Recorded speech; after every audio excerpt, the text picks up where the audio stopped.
जब से ये 2014 में भाजपा की सरकार आई है, हम पैलेस्टीन के ऊपर हमला की सरकार दमन करती है कश्मीरियों पे। पूरे कश्मीर का इंटरनेट बंद कर दिया जाता है, उनको कुछ बोलने नहीं दिया जाता है, उनके लीडर्स को जेल में डाल दिया जाता है।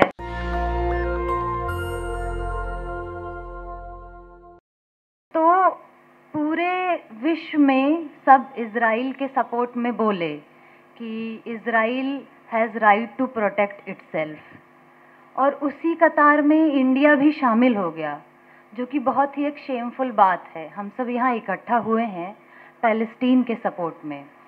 तो पैलेस्टीन के ऊपर इतने सालों से हमला हो रहा है, और जब 7 अक्टूबर को रिटेलिएशन में एक हमला किया जाता है तो उस पर सब बोलने लगते हैं कि नहीं, हम इजराइल के साथ हैं, या Israel has right to protect itself.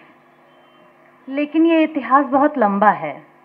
Palestine के ऊपर जब 1919 में ब्रिटेन ने बोला कि इजराइल जो है उसको एग्जिस्ट करने का राइट है, तब से ही पैलेस्टीन के ऊपर हमला तेज़ हुआ है, और 1948 नकबा जिसे हम जानते हैं वो हुआ। तो पैलेस्टीन के ऊपर हमला बहुत लंबे समय से होता आ रहा है, और जब से ये 2014 में भाजपा की सरकार आई है, हम देख रहे हैं कि इजराइल और इंडिया के रिलेशनशिप मजबूत हो रहे हैं। इंडिया जो है वो इजराइल के वेपन्स का 40% इंपोर्ट करता है। ये हम इसलिए भी देखते हैं कि वो वेपन्स इंपोर्ट करता है क्योंकि इंडिया भी कश्मीर में इस तरह का एक ऑक्यूपेशन करता है। हम देखते हैं कि कश्मीर में किस तरह से सरकार दमन करती है कश्मीरियों पे। आर्टिकल 370 का एब्रोगेशन होता है, पूरे कश्मीर का इंटरनेट बंद कर दिया जाता है, उनको कुछ बोलने नहीं दिया जाता है, उनके लीडर्स को जेल में डाल दिया जाता है।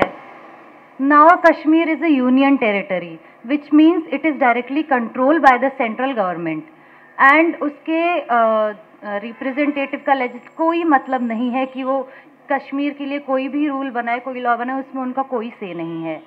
तो हम देखते हैं जो ये राइज इन फ्रेंडशिप है वो इस वे में भी है कि वर्कर्स को इजराइल भेजा जाता है वहाँ काम करने के लिए। हम इसमें कैपिटलिज्म को देखते हैं कि कितनी आसानी से वर्कर्स को रिप्लेस कर दिया जाता है कि आपकी ज़रूरत नहीं है, हम आपको उखाड़ के फेंक देते हैं, हमें आपकी ज़रूरत नहीं है। आप अगर इसके खिलाफ आवाज़ उठाएंगे तो हम दूसरे कंट्री से वर्कर्स बुला लेंगे, ऐसी कंट्री जहाँ पे बहुत बहुत ही ज़्यादा बेरोजगारी है, ऐसा देश जहाँ पे बेरोजगारी 45 इयर्स में सबसे हाई पे है, ऐसा देश जहाँ पे वर्कर्स के राइट्स प्रोटेक्टेड नहीं हैं। कैपिटलिज्म यही करता है।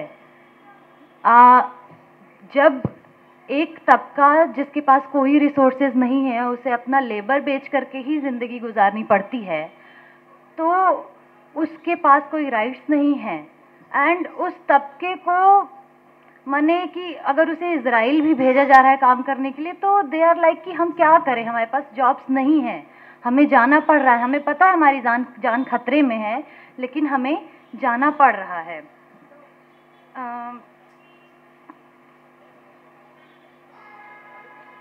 साथियों, बोलने का बहुत ज़्यादा ज़रूरत है, हमें इसके खिलाफ आवाज़ उठाने की ज़रूरत है, और हम इसीलिए यहाँ इकट्ठा हुए हैं। लेकिन ये मूवमेंट और तेज़ करना होगा।